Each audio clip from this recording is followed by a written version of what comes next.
Steven Crowder is back and worse than ever. Steven Crowder has always been immensely racist, to be fair. Like, I'm not going to try and claim that he's getting racist or he's gotten racist or anything like that. He's always been racist. If you guys have watched me for a while, you'll have seen that classic video where Steven Crowder, like, puts in fake buck teeth, wears some, like, weird, like, round magnifying glasses, and puts on a straw hat along with, like, some kind of, like, robes or kimono or something. And he started doing, like, a fake... He basically did the closest thing you could do to, like, blackface for Asians. And he proceeds to take a doll of, like, a white blonde girl and repeatedly dunk it in a fish tank full of water as if to, like, simulate, like, drowning white women to death. It was a whole thing he was doing. He's very, very racist, always has been. So, let's get that out of the way. Though, outside of the occasional wild, out-of-pocket bit he would do, Steven Crowder rarely makes it obvious that he's racist. He doesn't want to be able to be exposed as such. He wants there to be plausible deniability, as so many right-wing propagandists do.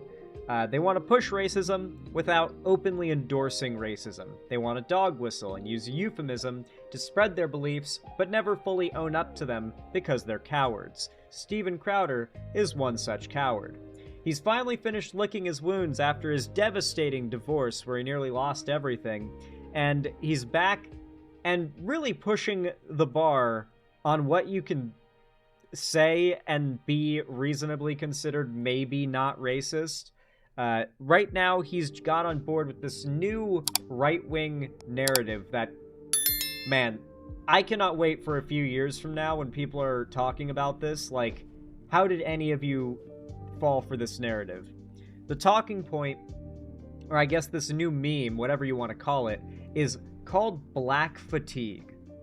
When I first heard black fatigue, I was like, oh, is that like black Americans' fatigue with how fuck shit is, or their fatigue with politics or something? I guess I overestimated the current state of politics, because what it actually means, well, it's a popular right-wing talking point or phrase in reference to how white people in America are becoming fatigued with the existence of black people and their, and this is their claim, constant attacks on white people. It's a narrative that branches off of this idea that hate crimes done by black people against white people are in fact extremely common and that no one actually tracks it. And so it's part of this like white victimization narrative the right is so obsessed with, that, but it also seems to indicate a very obvious like push to make society open and accepting of the idea that certain people are tired of a certain race. Now, I'm sure Steven Crowder is going to try to intellectualize it more than that, but that's the long and short of it. Don't let him trick you into thinking it's any more complex than exactly that.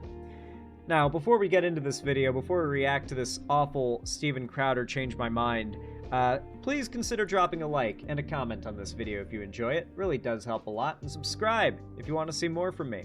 Thank you. And without any further ado, let's get into it.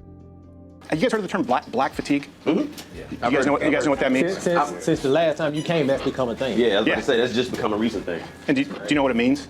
I'm not sure. White people are 12 times as likely to be killed by a black person than the other way around. I'm just going to shoot you straight. It's not even close. Where? Across the country. Ain't nobody coming after you. You know what I'm saying? Like, nobody tripping on you.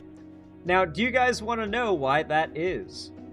If you're black in America and you spin around in a circle with a blindfold on and point your finger out, and like whenever you lift the bandana or blindfold and like you stop being dizzy, whoever you're pointing at, you're going to do a crime on, it's probably going to be a white person, because statistically there are several times more white people in America than black people. So already we're misunderstanding fundamental facts of how statistics work. I don't think it's even a little bit controversial to say that of the demographic, what's the term for it? Per capita crime stats, Black Americans commit more crime than white Americans. And yet there are still more white Americans incarcerated because there's so many more white Americans. And so just take into account that this idea that there is a massive overrepresentation of black on white violence must mean that there's a racial motivation behind it is ridiculous, right? Like if you look at any other stat, like what percentage of what group is an Asian American most likely to do a violent crime on, it's probably also going to be a white person, because once again, white or WASPs are the #1 most common demographic in America, and it's not even close. It's several times over. So is there not a very obvious reason why perhaps there would be more violent crime done on black people to white people than by black people to other black people? Because it's a numbers thing, you know, like it just kind of makes sense. Not to mention, by the way, a lot of crime in general tends to happen on the borders of socioeconomic like breakdowns within particular geographies. So like take for instance, you've got like an overpass or train tracks in your town, and on one side it's like, you know, multi-$100,000 houses, and on the other side of that track it's like the hood, you know, very low income areas. It's very likely that the income is going to directly correlate to the race of the people in those two neighborhoods. And so if you are a low income black person in a bad neighborhood in the hood, really, and you live a life of crime, you're probably not going to go around the hood looking for people to do crime against when, like, there are rich white people right across, right over there, you know? So there's just a lot of different factors that lead to this stat being the case, and there's a strong imperative by conservatives to make out this white victimization narrative. And you can argue that, yeah, there are some white people who have been victimized, those people who have been the literal victims of those crimes, definitely, for sure.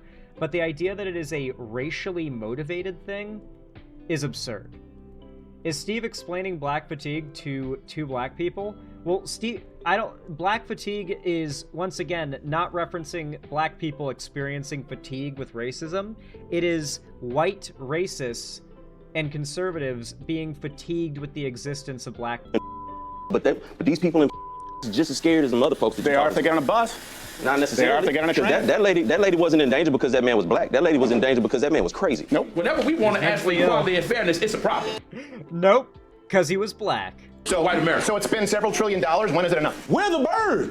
No. We're the bird. You're not stopping white America from doing anything. You know what? The they wanna bird just do. burned down $4 billion worth of cities the and bird ain't burned 60,000 down. assaults. No. It's 3 times to 4 times as much homework than the black kid, and the white kid does 2 to 3. Why? Because it's culturally, it's conditioned. Exactly. So why is it better parenting from Asian than white parents? Why? You said what? Why are we having real talk? Why do black? Why do I don't growing care about the coming discontent, up. or more of a racial divide. I sensed some. So a couple of years ago, when I started Black and White on the gray issues, I sensed some growing discontent, or more of a racial divide in America than I'd experienced in my lifetime, and it seemed to be egged on by legacy media. It's sad to see a lot of people going along with it. The American people have felt safe in their home. People who had absolutely no chance of victory. Hate and racism towards black and brown people. And as that evolved, and for the first time, I walked into Stevie J's bar. Okay, so we've got a guy who has multiple times done, like, minstrelry, who is currently pushing a narrative that, like, white Americans are quote-unquote validly fatigued with black people, is currently trying to claim that the mainstream media is responsible for a racial divide that is wider than ever in America. I don't actually believe that there is a wider racial divide than ever in America right now, by the way. I mean, black Americans are the only demographic that is, like, hardly shifted away from voting Democrat and not turned towards Trump. Like, every other racial demographic in America has slid quite substantially to favoring Trump in the last election. So how is there a massive racial divide? I feel like what maybe that is the point, though. Maybe because, like, among Asian Americans, Latino Americans, like, go down the list, favor for Trump and his policies and beliefs is rising. The only group that is the odd one out, that isn't falling for the bullshit, is Black Americans. They've held fast, they've held strong. So I wonder if this is a move by the right to try and rally racist, like, Latinos, racist Asians, racist white people, all together to single out Black Americans. That, like, if you're Asian, Latino, or white, you can get on board with this racist Black fatigue narrative. It's about, just basically trying to single out Black people and start a multiracial race war. With, yeah, that's the vibe. That's what I feel like is the right wing's goal here with this whole Black fatigue thing. Because they're not calling it, like, minority fatigue either. They're not talking about, like, they're not trying to talk about, like, Latinos committing crime against white people, right? They're specifically targeting one particular racial group. I feel like it's because they want to get the racists that are part of other groups on board with it too. Barbershop. I really was looking to sit down and talk with, but mainly listen. As much as I want to, like, react to this video, just the fact that we're in an era of okay. I get it, I'm a white guy, but I am still blown away the level of normalized racism that has become what's expected in politics lately. That the idea of something called Black fatigue, that is all about white conservatives being fatigued with Black people, is even a point of conversation. The fact that this has become a big, widespread right-wing meme at all, and widely everyone is not calling it racist, which it is, or as it is insane to me. The fact that this is how far we've fallen is unbelievable. How blatantly racist this is, and how few people are calling it out for what it is unbelievable to me. To real Black Americans living the real American Black experience to see whether they share the viewpoints of a lot of the public representatives, the now networkless Joy Reids of the world, or back then the Don Lemons, what they wanted me to believe. I realized that CNN and MSNBC were fully... And overall, it was a largely warm, productive conversation.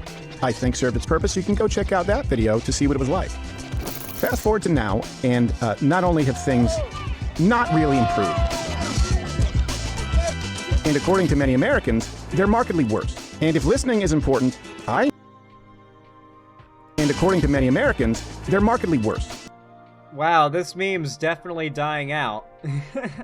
Looks like in May, it had a big spike. Like, do you really think if there was an actual problem rising in America that people were genuinely being affected by, the trend would look like a spike and then immediate, like, pitting out in Google search terms? Because clearly what's happened here is that you guys made Black fatigue a meme back in May. It blew up initially because all the conservatives were like, yeah, Black fatigue, we hate Black people, yeah. And then now ever since, it's kind of slowly died off as all memes do. It's not a real issue. It's not an acknowledgement of any kind of real issue. It's a meme. And its trend of searches on Google search trends is exactly like any other meme. And if listening is important, I noticed that a lot of white Americans felt pushed to a point that they weren't even fully comfortable expressing. But for the most part, when they did, their communication was pretty restrained.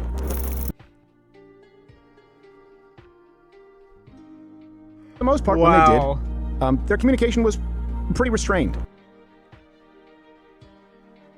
I love how we're not going to even mention what she did, that she was calling an autistic child the N-word, and that people raised $1 million for her, for calling a child the N-word. I gotta make sure, because remember, it's all about sweeping. It's all about it taking advantage of people's goldfish memory and rewriting history in their minds. They will remember this situation as just a lady who was getting harassed by a black guy and almost lost her job over it until the internet saved her and made her a millionaire. That is how people will remember this story. Then it was dialed up to near boiling point with the recent cold-blooded murder of Irina Zarutska. The unthinkable. Once again, conservatives pretending like they give a fuck about Ukrainians. Happens. America, no. I love how this rhetoric, for young white Americans, like, he's trying so hard to not make this sound racist. But if you've ever heard, like, classic KKK rhetoric, like David Duke type shit from back in, like, the 50s and 60s and 70s, then you'll know that this kind of attempt at white identitarian rhetoric, or what is really just a softening and sugarcoating of outright white supremacy, is nothing new. This narrative, the whole black fatigue thing, is going to be remembered for exactly what it is, which is a racist dog whistle. At least I hope it will be. Assuming reality has not fully shattered itself by this point, it should be remembered as the racist dog whistle that it is in the long run. But right now, they're trying to basically sugarcoat white supremacy. Favors to completely... They owe each of us $300K. So I don't care how you get the money. That's not my problem. Like, literally just random crazy people committing violent crime because they're mentally ill, and TikTokers in there doing car rants is why we need white supremacy, I guess. That is his thesis. I just want my money. That's it. Course correct. I love this. If black people want to avoid the consequences of pissing off white people, they better watch their asses. Like, I love. How is this not racist, bro? It is. It is. Action. It's so fucking cringe, dude.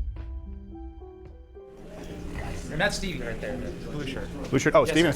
I met Cedric. I think I scared him. I think he was. Hey, doing all right? Yeah, man. How you doing? Good to see you. I need it.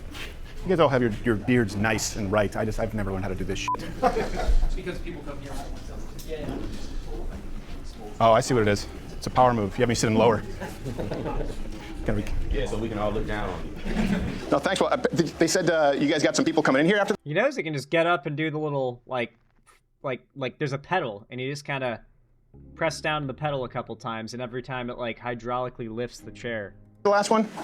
Yeah, a couple people came They just through. felt like, I think this is the place where white and black people have conversations. So it was funny. The first person that came last time was he said this out of his own mouth. He was like, I'm Indian, but he had on a MAGA hat. Okay. And he walked in and was like, hey, I saw you guys on Crowder. Can I get a cut here? Yeah, I guess so, man. Come on. Did you have your hand on your piece? You're like, I don't know. If you come. Nah, because he didn't come like that. He didn't have the backpack and the ski mask on. Yeah, he didn't have that on. Was he nice? Was he good? It's cool. Yeah. What do you guys think, like, when you see someone with a MAGA hat? Because I know we were kind of talking about that last time. It depends on how they present themselves. To me. Yeah. For me. Well, okay, so like, what would present themselves in a way that would be like decent versus piece of shit? Like, so far there's like, that's a regular Charizan? I guess it is, yeah. Like, so far there's literally been nothing said here that's, like, problematic. I will say, I would be so fucking pissed right now if I was one of the people waiting to get my hair cut, sitting in those chairs in the back. Because the way, like, they're all waiting for their turn, and obviously this guy, I think, it cuts hair at the barbershop. He's sitting in one of these chairs. Maybe that's just an empty chair and there's not a barber there that day to occupy it, and he's just one of the people there waiting in line. But I think he works there. And so he's got an available chair, and he's arguing with Steven Crowder while there are people waiting to get their hair cut. I would be so fucking mad. Because everybody who's getting their hair cut just wants to get in and out as fast as possible. The longer the wait, the worse it is. Because at least for me, getting my hair cut takes like less than 10 minutes, like the actual hair cutting. So the wait, if it takes longer than 10 minutes, I've waited longer than my actual haircut took, you know, and it's always a bit of a vibe killer. The guy on the left is my mood right now. This guy, yeah. Yeah, some people carry that air of superiority. Yeah. And if you present that to me, I'm very conscious of that. If you present that to me, I'm gonna respond appropriately. Yeah. That's just me personally. What would be like an air of superiority, like? Just like certain things you say in conversation, and and like you said, just in the physical nature of these chairs. Well, in conversation, you can physically go up and down and put yourself above or beneath. So when people do that kind of stuff, Yeah, it's funny that you mentioned that, because I actually, when I do the change my minds and sit with people, I actually kind of slump my shoulders and deliberately kind of make myself smaller, just to not, it's like, what is it, like the crab that has the red under its claws is showing danger? So I don't wear red, because apparently that signifies poison. But yeah, no, there's all these body language experts now, you watching TV, and this seems like horse shit. Like, he looks to the left so you can tell he's lying. Yeah, some of it is. It's like, I saw him on camera, he killed his girlfriend with a butter dish. I don't give a shit what he says. He took too long. I want to get to the juicy shit. Come on, let's get to the juicy shit. That we're the greatest. You talking about China, like in the Panama Canal? Not responsibilities, because while we free to speak and say what we want, and I went to Montreal a few months ago, so I know exactly what you're talking about. Bet you saw a lot of tits on signs. That's all it is. No, I didn't. It's just strip clubs. Our Times Square is a giant strip club. It was a couple of them. Yeah. But no. Steven Crowder hates Canada. He's from Canada, but he hates it. He's like an Ameribu Canadian.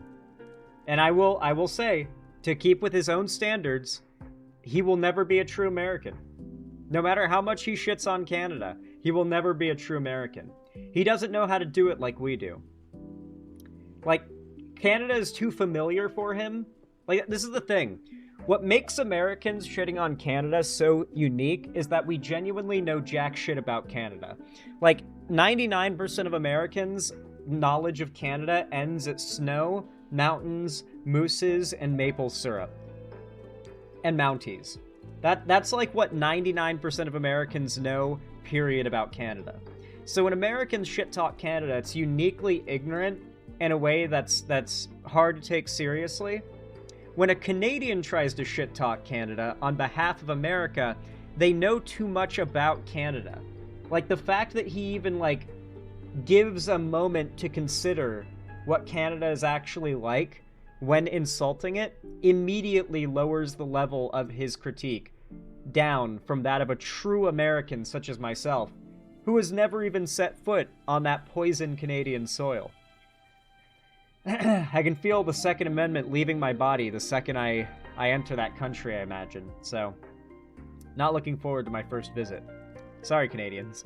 Like, there is responsibility, and like, everybody's from different places, different backgrounds. Some of us from certain backgrounds know, like, running your mouth too much in a certain space can get your ass whooped. Yeah. Like, you're free to say what you want, you're just not free from the consequences. Like, the consequences that come with you saying the wrong thing at the wrong time to the wrong person. Yeah. And that's where we all have responsibilities in what we say and when we say it. Yeah. And this is true of literally anything. You can go out and talk shit to 100 people. Just walk down the street and insult the appearance of every person you walk past. Nothing but personal insults that are not meant to be in any way, like, targeted at a certain demographic or group. And 90% of the people you pass will probably just say, whatever, and not give a fuck that some stranger insulted them.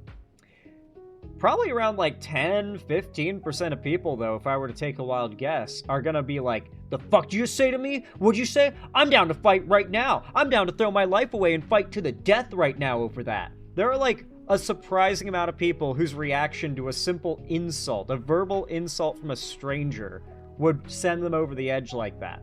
The fact is, there's not an overwhelming political problem in America because there are people out there who can't handle being criticized or insulted and lose their shit when that happens, regardless of what side they're on.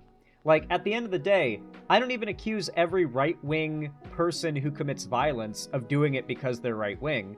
If they have clear motivations for the specific violence they committed backed by their politics, then I will, but, like, say, like, a guy, like, murdered someone, and then it comes out that he was conservative, but the guy he murdered was, like, I don't know, a white dude or something. I'd be like, I don't think there's anything political about this. But, like, come on.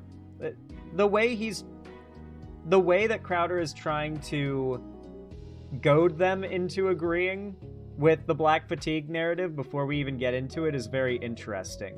Where, like, he's trying to basically challenge them on where they stand on the idea of, like, violence in response to rhetoric or beliefs, and see if he can, like, catch them in a gotcha on that, or set up a gotcha when he gets to the topic of this Black Fatigue talking point. Yeah, the problem, and I was kind of talking more domestically, the problem with that idea is a lot of people are offended by different things. Mm-hmm. And so people get their ass whooped for something they didn't say, right? That's the real thing. I don't know if you guys were following the stabbing there on that train in Charlotte, Irina Zarutska. Last time I was asking where you guys thought we were. Yeah, Irina Zarutska did not get attacked for anything she said or did, though. The guy who attacked her was mentally ill and insane and was looking for a victim. She didn't do anything to prompt it. Her existence, like being... It could have been anybody sitting there, arguably... Probably if it was somebody who looked like they could defend themselves, he wouldn't have gone after them.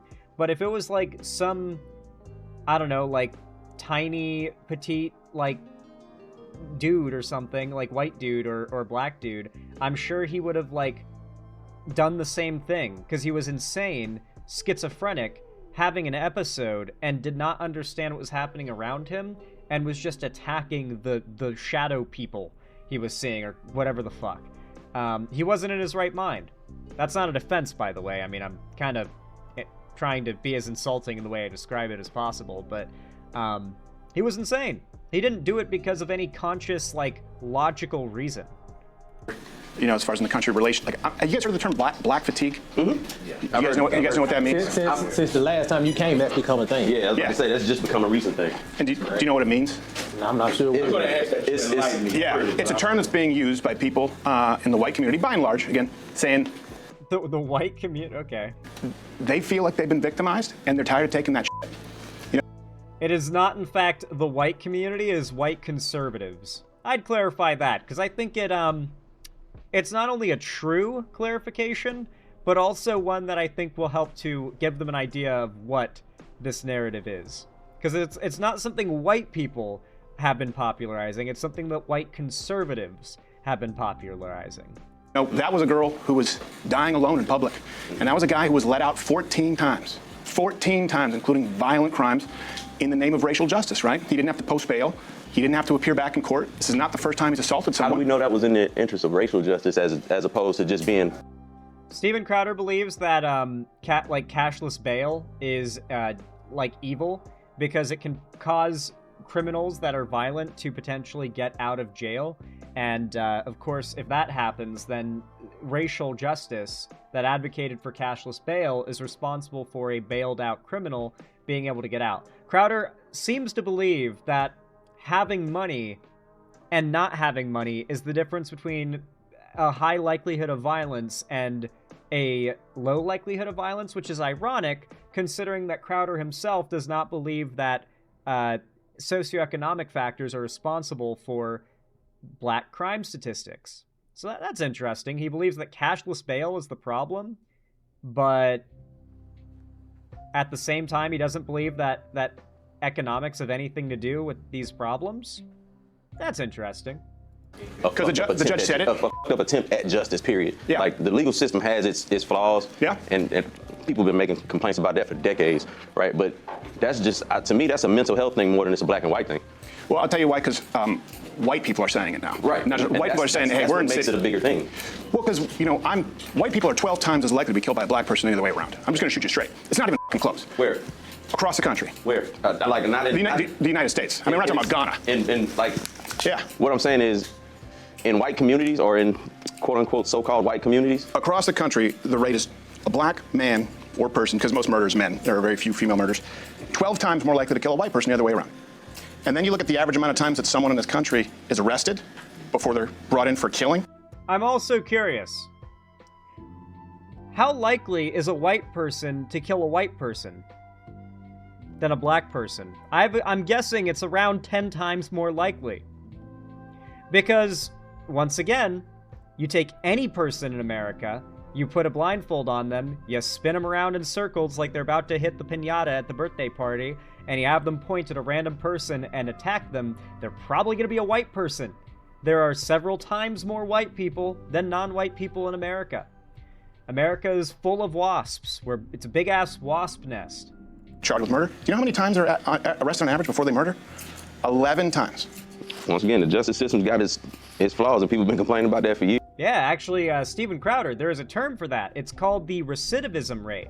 And if you have a problem with emptying of prisons, then you should have a problem with Donald Trump's policy he passed in his first term, which helped to expedite federal prison inmates out of prison and out of probation, which, like, probation being, one of the most legitimate policies someone could put forward to help prevent crimes and recidivism like this would be extended and more in-depth probation services. Like some kind of like more unique probation system for extra high-risk people who are coming out of prison, you know, to make sure they don't act out, right? Maybe to try to continue some kind of rehabilitation after the fact, you know? I know a lot of states have forced mandated therapy sessions for people who are on probation, and if they don't show up, then they can be cited and sent back to prison and arrested. There are a lot of, like, big issues here, but Donald Trump signed a bill that expedited a ton of people out of federal prison during his first term. Donald Trump was really popular with federal inmates for a while there because of that. A lot of people who still had months and months to wait until they got out were let out early, and I consider that one of Donald Trump's very few W's. Very, very few W's. He cleaned out a lot of the people who did not need to be there in the prison system. A lot of people that are just serving short periods for minor drug possession charges and stuff. It was a very rare W from Trump, but if Steven Crowder wants to be consistent, he should be calling out Trump for that policy, because that's the exact kind of racial justice policy, just not called that by the person who pushed for it, that supposedly caused this tragedy. We spend more time trying to fix that than trying to complain about the white versus black of it all. Well, I think, just like I was trying to listen to all communities last time, I think this is something that's unavoidable. If this community, if enough white people get pissed off, they're going, look, we're living in New York now, we're getting killed in record numbers, or Detroit. 12 times... I love how he's trying to pre-justify a white-on-black race war. The rate. And our system, 3 strikes in California, right? That was a 3-strike policy. The reason that was changed, they said it was racist. Crime went down in black communities 30%. But now people are looking at their cities going, this is a fucking hellscape. And the murder is skyrocketing because people said in the name of racial justice, like, 3 felonies are out. Because crime is crime. No, actually. I don't know if this is still true, to be fair, but I know that as of 3 months ago, the United States was on track to experience its lowest amount of total violent crimes and particularly murders of any year in its existence. Assuming that trend continues through the year, by the year's close, 2025 will have had the least amount of murders or violent crimes of any year in America's existence. For literally the last 30 years, crime has been on a pretty non-stop dropping trend, with the only exception being a spike during the COVID pandemic, which has long since been corrected.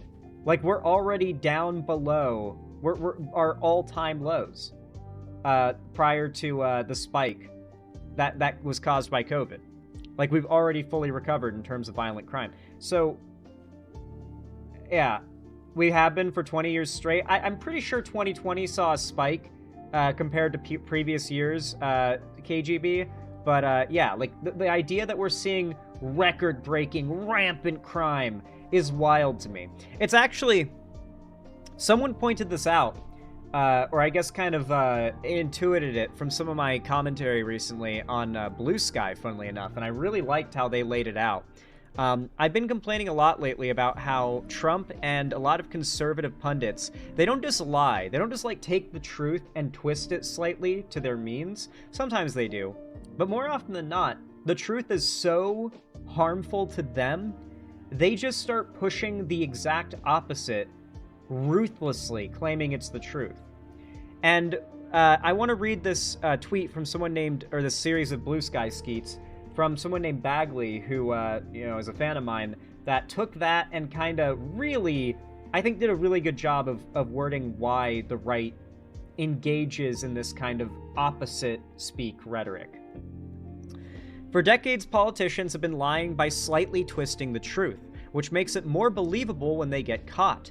Voters feel smart and savvy when they realize the very subtle ways that the politician's statements are misleading. With Trump, on the other hand, he's figured out that the best strategy is to just say the opposite of what's true. The Democrats caused the shutdown, for example. That's because in order to debunk that lie to someone else who believes it, you have to say, actually, the opposite of what Trump's saying is what's actually true, and that's just not as interesting or believable to most voters. Oh yeah, sure, he's saying the exact opposite of what's true, and it's actually the Republicans doing every single one of those bad things? Yeah, right. No one is going to be convinced by that, and that's exactly how Trump gets away with it every time. And of course, I can't take credit for this observation, by the way. That goes to Xander Hall, who pointed this out in a video from a few months ago. I appreciate the shout out, Bagley. Thank you. And I really appreciate how they more or less laid that out. The reason why it's so effective to speak the opposite of the truth, to twist the truth into the exact opposite and push that relentlessly, is that to debunk that lie, you have to come off as so unreasonable and deranged and partisan, like you're completely unwilling to compromise or look at things reasonably.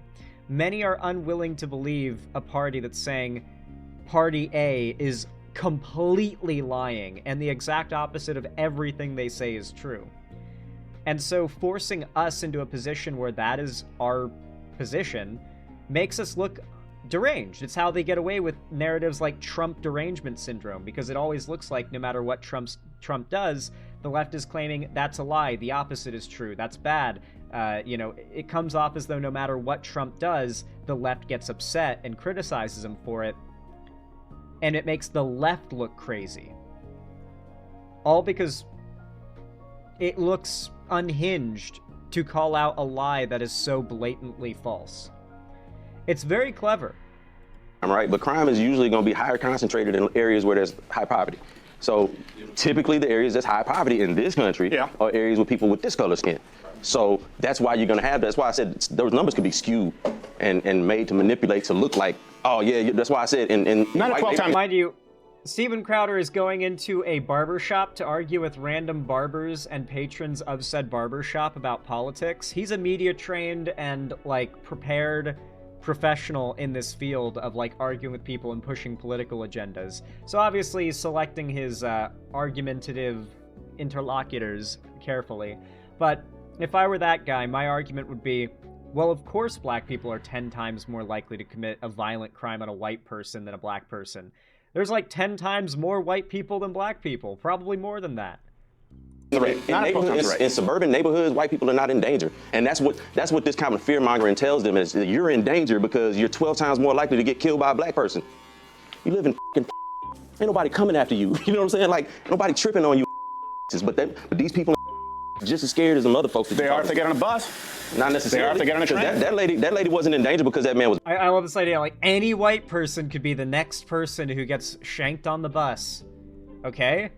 Literally for the last 10 decades, you could have been shanked on the bus, okay? Anyone could have been shanked on the bus at any time, at any point in American history, since there have been buses. Okay? It's a tragedy when it happens. If you are afraid of that happening, try to be careful and, aware of your surroundings. That is one thing that I will say. I don't want to victim blame anybody or anything, but seriously, don't get too comfortable in public. Don't be paranoid and unwilling to go outside or agoraphobic or anything, but if you're on a bus or a train or you're walking down the street, be somewhat aware of your surroundings. Don't just be off in La La Land not paying attention to anything, because even if you're not in a bad neighborhood, there could be someone with bad intentions nearby. And if you were just a little more observant, you might be able to see a disaster about to unfold before it even happens and know to get the fuck out of there. And you'd feel really dumb if you wound up in a bad situation just because you got too, tunnel visioned on your phone or whatever while you're, standing at a bus stop and all of a sudden you're getting mugged. Pay attention to your surroundings. Don't just assume you should be able to navigate the world with absolutely no danger from any other person. That's not how being a living creature on the planet Earth works. There's always something out there that is down to kill you.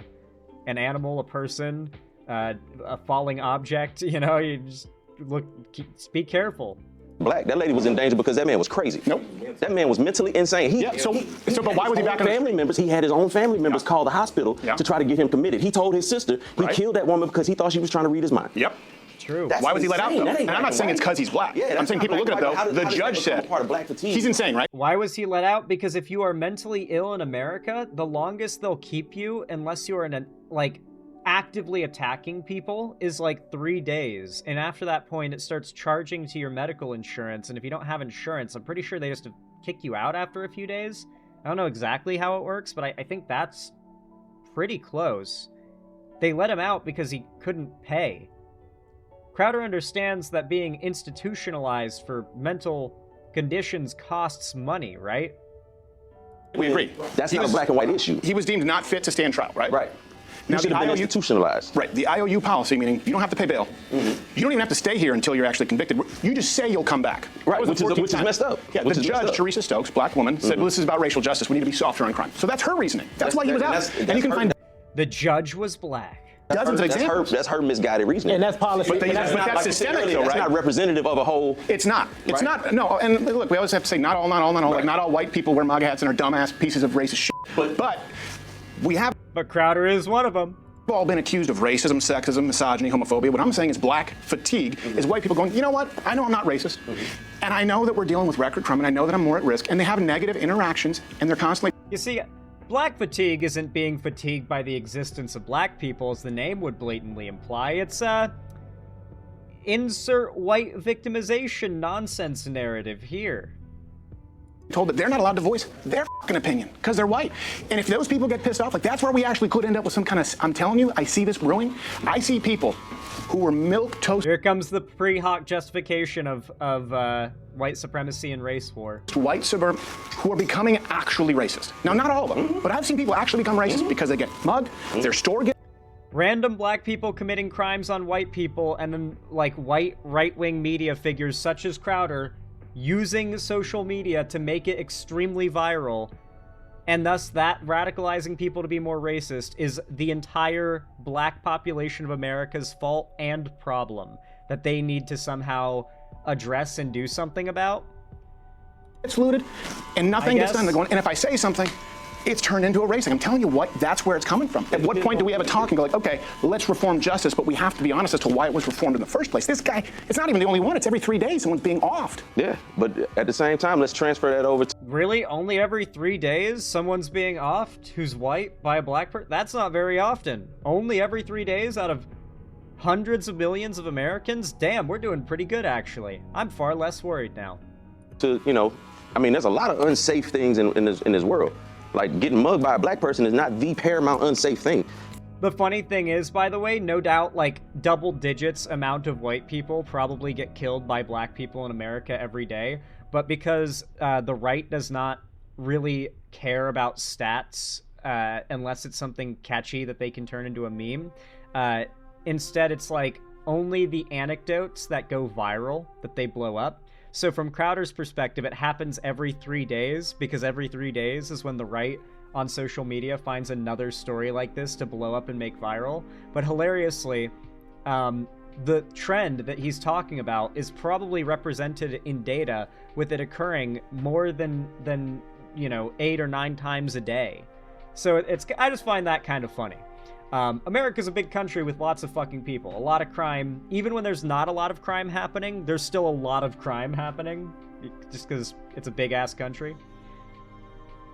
There's school shootings, there's road rage, there's all of that shit. Yep. And the primary people that commit a lot of those are people who don't have this skin. No. So if switch it over, if black people say, well, we getting fed up and we tired of all these school shootings and all of these road rage and all that, who do we say something to? Who hears our voice? And when does the white fatigue kick in? And when does the white fatigue kick in? Well, we've been hearing about white, that's the point, right? We've been hearing about it all our lives, about white fatigue, about systemic discrimination. But nothing's ever been done. That's the problem. It has been done. That's why we've done systemic justice reform that has led to more crime, right? That's the reason for no 3-strike policy. That's the reason for cashless bail. That's the reason for catch and release. Their narrative now is that wokeness succeeded and didn't work, even though they fought woke policies, as they call them, at every step and kept them from actually being put in place. So simultaneously, woke died and didn't get anywhere and was nonsense, but also succeeded at controlling and deciding all the policy in our country and failed. once again, we're doing the whole, like, fascist playbook of the enemy. The left is both weak and strong. Weak enough that, you know, it's encouraging to want to fight them, but strong enough that you're threatened and feel as though inaction is a threat and you must take action. The reason for it, in the wake of Black Lives Matter, George Floyd riots, Summer of Love, was we're going to reform crime, we're going to reform the justice system, and it's gotten worse everywhere it's been. And then when white people leave those neighborhoods, well, now it literally hasn't. What's white flight? If they come in, it's gentrification. And I'm telling you, there are a lot of people who are pissed off, and they're not going to sit down and have this conversation and be real about it. And they're going, well, what happens when someone has to keep their mouth shut about everything? Nobody said you have to keep That's how they feel. shut. That's how they feel. I don't believe white people have to keep their mouth shut. I think white people don't speak up about a lot. I like how he's speaking for all white people here. Steven Crowder, the ambassador of all white people. A lot of the things that they do and they perpetuate that affects us negatively. That's the stuff that nobody wants to. That the issues aren't made about those things. I'm still trying to figure out, how does cashless bail really harm here, other than maybe the prison industrial complex? Well, cashless bail is a problem to conservatives because if you can afford bail despite being arrested, then chances are, statistically, you're white and you come from a white family who has money. And cashless bail is something that has allowed a lot more lower income Black and Latino people get out of jail without having to literally bankrupt themselves and their family just to get out until their court date.